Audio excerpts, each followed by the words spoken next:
On the afternoon of May 6th, 2008, a 54-year-old man called Ricky Williams stood on the riverbank casting out his line into the waters of Dismal Creek in western Virginia. Ricky was hoping to get lucky and catch some trout, but he'd been out here fishing for 30 minutes so far and there were no bites. Normally, Ricky wouldn't care because he loved just fishing for hours and hours at a time. But today, he and his dog, who was right with him, were really hungry because they'd been out in these woods camping for several weeks now, and their food supply was finally dwindling down to the end. And so if they didn't catch any fish today, they might not eat. Now, for context, where Ricky was fishing, Dismal Creek, despite its bleak name, it was actually a beautiful, secluded spot on top of a mountain that was on the Appalachian Trail.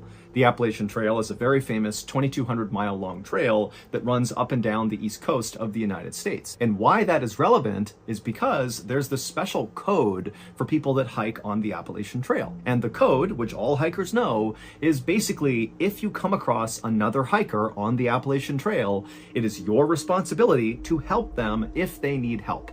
And it is their responsibility to help you if you need help. So it's this community of hikers that are always looking to help each other. And so Ricky was very aware of this code on the Appalachian Trail, and he was secretly hoping, as he cast his line over and over again and didn't get any bites, that a hiker or a group of hikers might come by this area and maybe they would see him and come down and learn that he needed food, and they might just give him some of their food. But another half hour passed and no hikers came by, and still Ricky could not catch any fish. But then suddenly, Ricky's dog, who was right next to him, began to whine and kind of began shifting around like it was sensing a predator in the area or something. But as Ricky was trying to calm his dog down, he began to hear a voice in the woods right behind him. Somebody was moving towards him. And when Ricky heard this voice, on the one hand, he was pretty excited because maybe this is a hiker who can give him some food. But on the other hand, Ricky couldn't help but feel really uneasy. Now, you need to understand that Ricky was an older guy, he was kind of frail, and over the past few weeks that he'd been camping with his dog,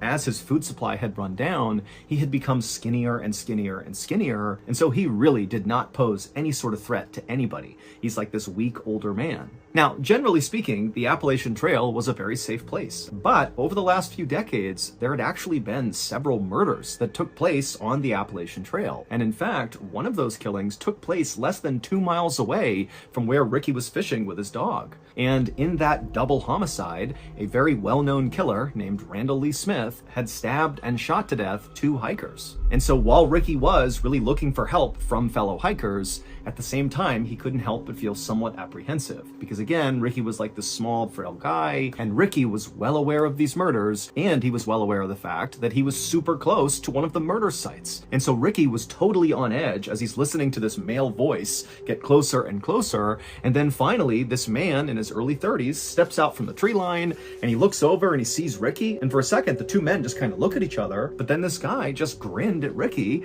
and said, "Hey, how you doing?" And immediately, Ricky felt relieved because he could tell just from looking at this guy that very likely he was not a threat. The man introduced himself as Scott Johnston, and he told Ricky he was actually camping in the area with a friend of his, and they were out here fishing, just like Ricky. And Ricky pretty much immediately said, "Oh, great, nice to meet you. Do you have any food for me?" And Scott was like, "Absolutely." And he dug into his bag that he had with him, and he pulled out a couple energy bars and a bag of chips, and he threw them over to Ricky. And he also gave some fresh bait to Ricky, so he too could cast out again.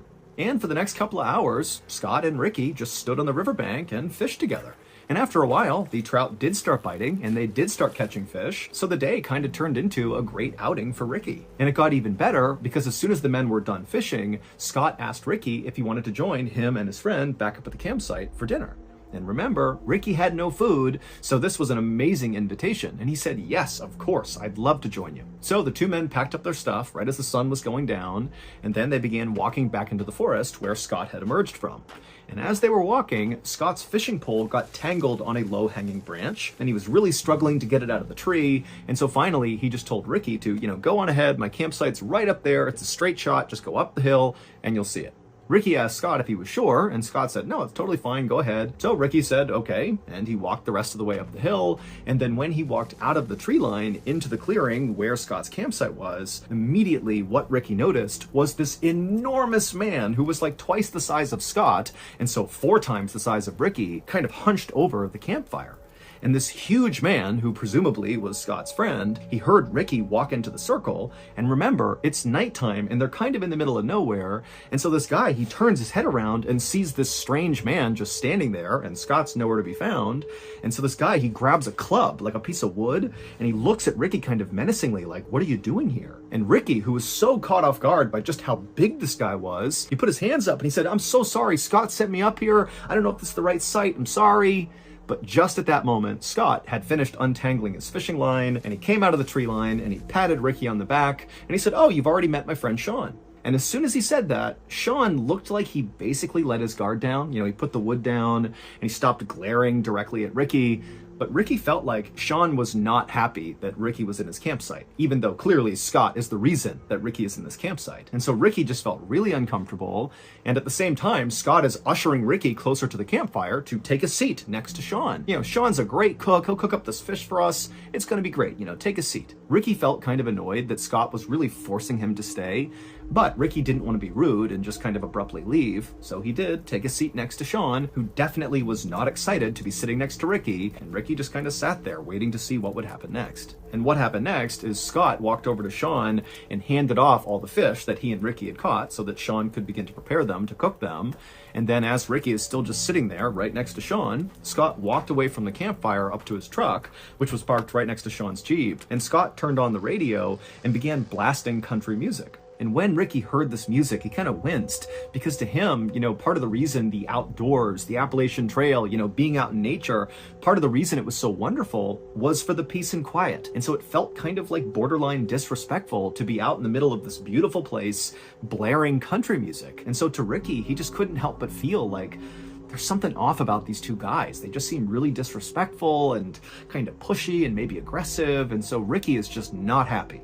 But again, Ricky didn't say anything and didn't attempt to leave because, again, he's really hungry and so is his dog, and he needs to eat that fish. A moment later, Scott walked back from the truck and took a seat next to Sean, and then he, along with Sean, pulled out their knives and began deboning the fish.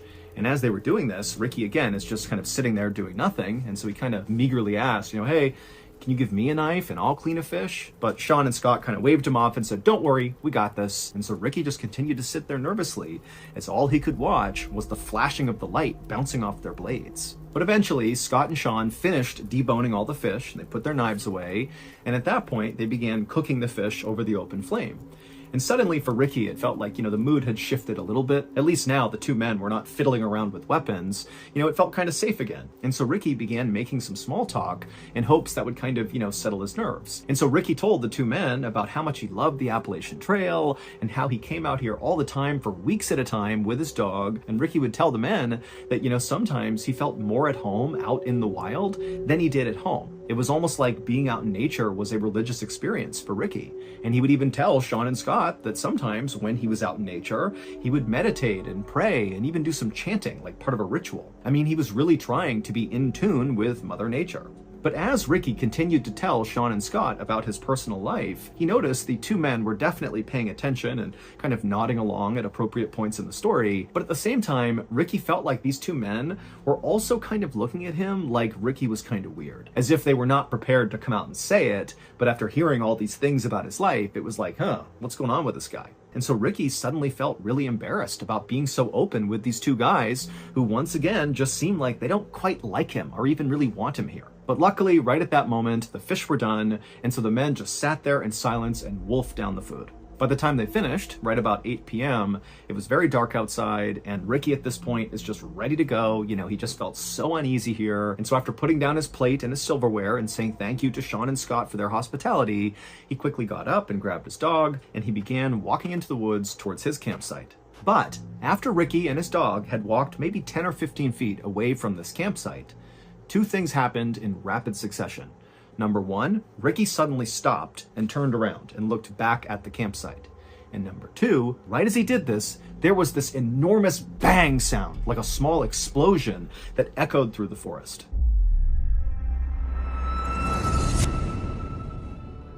Okay, so if you're not listening to our show called Run Fool, then you are really missing out on a truly special and unique podcast. Now, it's technically a horror podcast, but honestly, it's so much more. Every episode is a fresh take on terrifying lore, like a modern ghost story wrapped up in a tightly spun narrative. Also, remember, Run Fool is a Ballen Studios podcast, which means there's always going to be a big plot twist or reveal at the end. Rodney Barnes is the iconic host of Run Fool, and every story he tells on there, it feels like this fully immersive horror movie. Also, the sound design on the show is like expert level. Barnes really knows what he's doing. Even if you never watch the show, you should tune in just for a second, at least once, just to hear Barnes's radio voice. It is like the best, most soothing voice I think I've ever heard. So if Run Fool feels like a show you might like, go run and follow the show and start listening. Also, be sure you stick around till the end of today's video because we're gonna play a clip from last week's episode of Run Fool.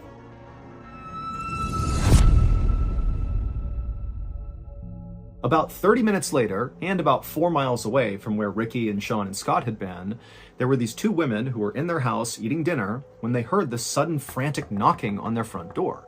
Now, these women live in a very isolated part of the country, and so the women were very concerned. One of them rushed over to the phone just to be ready to call the police, while the other very carefully made their way towards the front of the house, and they kind of peered out the window, but they couldn't see anything outside. It was too dark, and so they went to their door, which was still getting pounded on by whoever was out there, and the woman, she unlocked the door, and she opened it just a crack, and what she saw nearly made her faint. There was a man standing on her porch who was absolutely covered in blood, as if he had been fully submerged in a tank of blood. I mean, he is all red. And the man had his hand over his neck. And the woman who opened the door, she looked at him and she saw that there was this rhythmic pulsing of blood pumping out of his neck that was in time with his heart.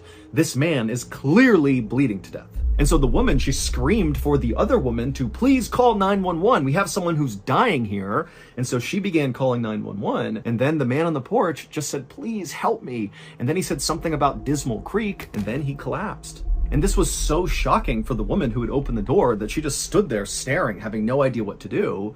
But then she happened to look up and she noticed there was a Jeep that was idling out on the road in front of her house that she hadn't even registered until now. And so either this guy got dropped off or he drove that Jeep.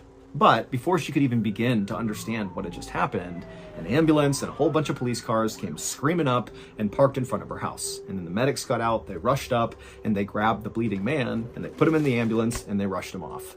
Meanwhile, not far from the house, police officers were speeding towards Dismal Creek because when the women called 911, they said, this guy who's shown up on the porch bleeding said something about Dismal Creek, but they had no idea what it was about. And so instead of trying to wait to figure out what was even going on, police had basically said, let's just go to Dismal Creek and look around and see if we can figure out, why someone would leave that area and show up at this house covered in blood. But as the police were making their way up this winding mountain road, they saw a truck bombing down the road coming straight at them.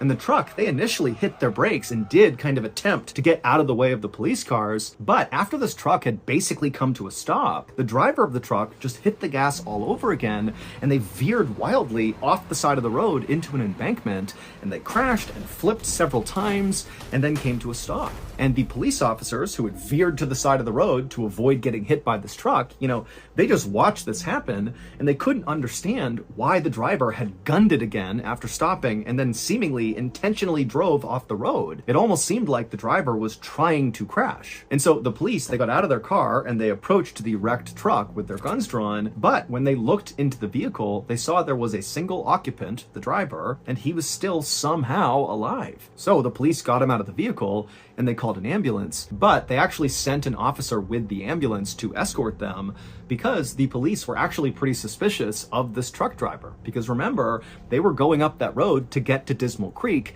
to see what had happened there that would lead to another man showing up on somebody's doorstep in the middle of the night covered in blood. And now they have this truck driver who looks like he's speeding away from Dismal Creek, who crashes his truck. I mean, there was no clear connection between the truck crash and the bloody guy, but the police were suspicious that they had to be connected. So they sent the officer to the hospital as well. About 30 minutes after the truck crash, the police left the scene and continued the rest of the way up the road to Dismal Creek. And once they got up there, the police fanned out all across the area and just began looking for anything. Just any clue that might explain what the heck happened here, if anything happened at Dismal Creek at all. And pretty quickly, the police actually did find something unique. In the middle of the Dismal Creek area, they found a campsite. But it was not the campsite where Sean and Scott were staying, where Ricky had gone and shared dinner with them. This was a different campsite. And not long after searching this other campsite, police concluded that whoever was staying here did not seem like they were mentally well. This seems like a mentally unstable and potentially dangerous person lives here. So the campsite was really simple. It was just a tent and a campfire. But when the police lifted up the flap and looked inside the tent, they found a collection of 30 knives along with a police scanner that basically picked up police radio chatter in the area, so you could listen to a scanner and basically know what the police were doing in your area. There were also all these weird piles of clothing. Some were for kids, some were for adults, some were for men, some were for women. There were piles of eyeglasses, and there were 8 pairs of women's underwear. And then also there was a map of the Appalachian Trail inside of this tent, and all over this map along the trail were all these spots that were circled, but there was no information about what these circles meant. However, one of the places that was circled was Dismal Creek. And then next to the map was a radio, and inside the radio was a cassette. And so the police just hit play, and immediately what they heard totally creeped them out, because the tape sounded like some kind of satanic ritual. It was basically this one man's voice just kind of howling and chanting over and over again. But by far, the most shocking thing that was found inside of that tent was a single piece of paper. And this piece of paper was a birth certificate, and the name on the birth certificate was a name that basically all police in this area knew, and in fact, anybody living in or around the Appalachian Trail definitely would know this name. And the identity of this person, the name on the birth certificate, was the key to putting together all these seemingly disconnected events that had happened on this night. From the explosion when Ricky walked away from the fire, to the bloody man at the house, to the truck crash, they were all connected through this single person. A few hours earlier, after Ricky had gotten up and walked away from Sean and Scott's campsite, and then after barely making it onto the trail, he had turned around and there was that loud explosion.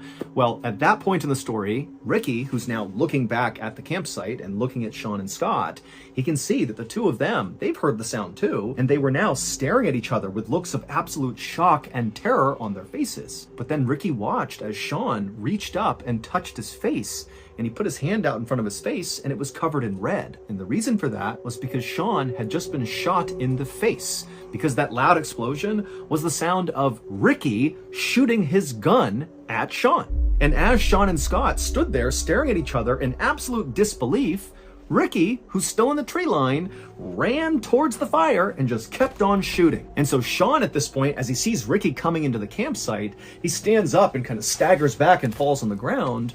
But Scott, who's not hurt at this point, he just gets up and starts running away from the campsite. And Ricky turns his attention towards Scott and he shoots at him, and he hits him straight in the neck and also in the back. But somehow Scott just kept on running despite these horrible wounds. And so Ricky watched as Scott disappeared into the woods, and then Ricky turned back to Sean, who's laying on the ground and can't go anywhere. He's been shot in the face, and Ricky just casually raised his gun and shot Sean right in the chest. But amazingly, Sean, after getting shot the second time, it created what must have been the most extreme adrenaline rush ever, because he jumped up to his feet, and right in front of his attacker, he just turned and sprinted to his Jeep. He hopped inside, fired it up, and just sped away as fast as he could. And when Sean flipped on his headlights and turned a corner after getting away from the campsite, he looked down the road and he actually saw his buddy, Scott, who had run away first, come tumbling out of the woods onto the road. And so Sean, who's gravely injured, drives over next to Scott, and he stops the Jeep long enough for Scott to climb inside,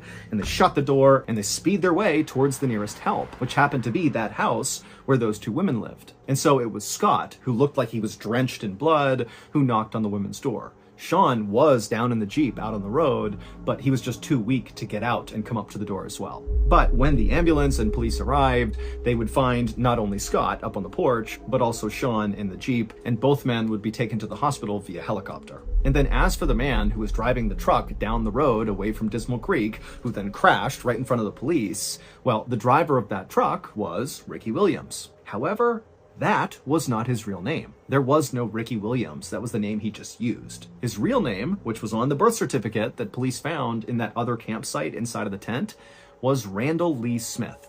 The same infamous Randall Lee Smith who had murdered those two hikers not far from Dismal Creek. That double homicide had happened in 1981, and Randall was caught and convicted, but he was paroled 15 years later in 1996 for good behavior. And for 10 years after that, Randall lived with his mother and he wore this electronic bracelet and, he followed the rules. But by 2008, his electronic bracelet had came off, and even though Randall had attempted to continue living with his mother, it just wasn't tenable. He didn't have enough money, and so ultimately he packed up his things, grabbed his dog, and moved out onto the Appalachian Trail. And on May 6th, 2008, when Sean and Scott arrived in Dismal Creek to go fishing, Randall was waiting. Nobody has any idea why Randall murdered those two hikers back in 1981 or why he targeted Sean and Scott in 2008. All we know is that Randall Lee Smith was very mentally unwell and very likely viewed the Appalachian Trail as like his sacred place. This is his home. This is the place he loves more than anything. And so maybe, he felt like Sean and Scott had somehow disrespected the Appalachian Trail, and that was enough to attack them. Now, we know Sean and Scott did not do anything intentionally disrespectful to Randall because, amazingly, Sean and Scott survived this attack. And they would say that when they saw Randall, they just felt bad for him. They thought he was like this alcoholic drifter who didn't have a home of his own, and so he was just living out in the woods on the Appalachian Trail. And so they didn't judge him. Instead, they really did just want to give him some food and spend some time with him and make him feel human again. That was it. And because Randall appeared to be this kind of small, older man, Sean and Scott, who were, very big and imposing, they didn't feel threatened by this guy. As for that bizarre other campsite that police found up around Dismal Creek, the one that contained all those knives and the birth certificate, well, obviously that was Randall's campsite. And that weird cassette tape that they listened to that sounded like a satanic ritual, that was Randall going through his meditations and chants that he would do when he was out in the middle of nowhere. It was like his way of respecting Mother Nature and the Appalachian Trail. And then all those items that were found inside of his tent, the different clothes and the eyeglasses and the women's underwear,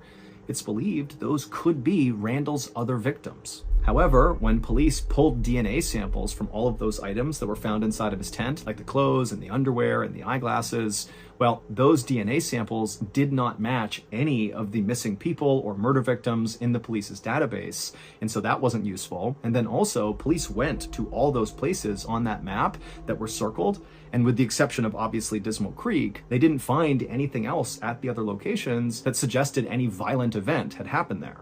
So only Randall knows the truth, which means we will never know the truth, because just 4 days after Randall was pulled out of that truck that he crashed, he died in police custody from a blood clot that formed as a result of the crash. And in those 4 days that Randall was in custody, he never gave up that there were any other victims.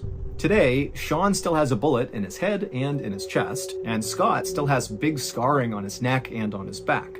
But both men have made a full recovery, relatively speaking, and they still go back to Dismal Creek all the time to go camping and fishing. As promised, here is a clip from last week's episode of our amazing podcast, Run Fool, hosted by the incredible, iconic storyteller, Rodney Barnes. Enjoy. The first guy that stood up was about 6 feet tall, with thinning hair he wore swept back from his forehead. He was dressed elegantly in a sweater and button-down, unusual enough in a sea of fleece jackets, and his eyes were hollowed in his skull. "You write a lot about monsters that the rest of us don't actually believe in," the guy said. "Reptiles, werewolves, murder goats, whatever." A chuckle rolled through the theater. "I'm wondering if you'd ever consider addressing the other kind of monster. The real kind," he went on. "The kind of monster that looks more like a man." I stared back, unnerved. I'd met far more of the human type of monster than I ever had the type with fur. But that's not what was giving me pause. Instead, it was the certainty that this guy had a story to tell. I was right about that, because his story, it would be one of the most frightening tales I'd ever heard. So that's going to do it. If you enjoyed today's story, be sure to check out our podcast called the MrBallen Podcast, where we literally have hundreds of stories that sound an awful lot like this one, but many of them are only on the podcast. Again, it's called the MrBallen Podcast, and you can listen to it on Amazon Music or wherever else you get your podcasts. Thank you so much. Until next time, see ya.